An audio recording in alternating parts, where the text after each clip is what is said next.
आम्ही सगळे हे पर्यटक श्रीनगरमध्ये आहोत आणि कालपासून इथे आम्ही अडकलो। काल जो काही हल्ला झाला त्याच्यामध्ये आम्ही पुण्यातले 12 जण आहोत, हे नाशिकचे आहे आणि ही फॅमिली अहमदाबादची आहेत। असे अनेक जवळजवळ 60 ते 65% पर्यटक इथं अडकलेले आहेत।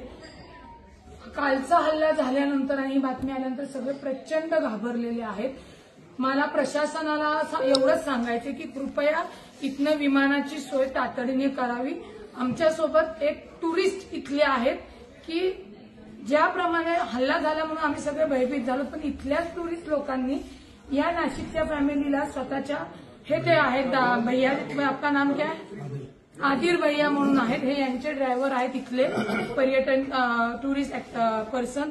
यांना यांच्या घरी नेलं, जेवायला घातलं आणि सुखरूपपणे या हॉटेलमध्ये सुरक्षितपणे आम्हाला ठेवलेलं आहे।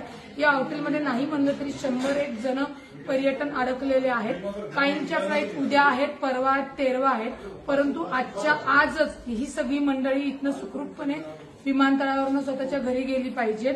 कारण का किती जरी सांगितलं की मिलिटरी रस्त्यावर आलेली आहे तरी कोणीही फिरण्यासाठी आता इथं तयार नाहीयेत आणि हे जे काही टुरिस्ट ऍक्टिव्हिटी आहेत यांनी जी काही मदत केली यांना ती शब्दात सांगू शकत नाही। कारण का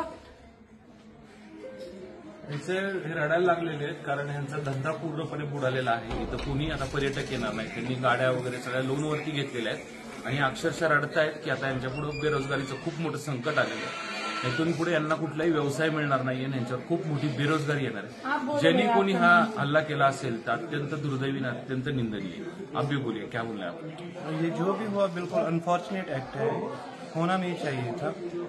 वो तो वहाँ पे मासूम बच्चे थे फैमिलीज के साथ, वो तो यहाँ पे वेकेशंस के लिए आए थे, हमारे साथ यहाँ एंजॉय करते थे, अपना भी घर चल रहा था, वो भी एंजॉय कर रहे थे। यहाँ की मोस्टली जो इकॉनमी है इसी टूरिज्म पे डिपेंडेंट है। अब ये जिसने भी किया वो जानवर ही होंगे, वो तो इंसान नहीं होंगे। पूरी इंसानियत का कत्ल है ये तो होना नहीं चाहिए था। अब तो इसका रिजल्ट हमें तो भुगतना पड़ेगा ना, जो भी इसका आउटकम आएगा, क्योंकि गलती एक करता है बदनाम पूरे सारे लोग हो जाते हैं। अब तो क्या करेंगे?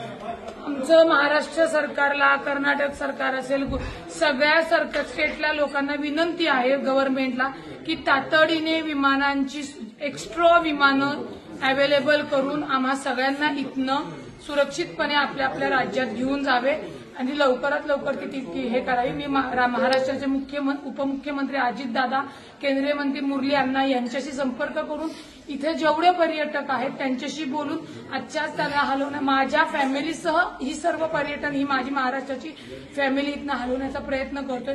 कृपया आम्हाला जास्तीची विमानं इथे तुम्ही उपलब्ध करून द्यावी एवढीच विनंती आहे। सगळी लहान मुलं आहेत आणि ही कळकळीची विनंती आहे, तातडीने आपण ही सोय करावी।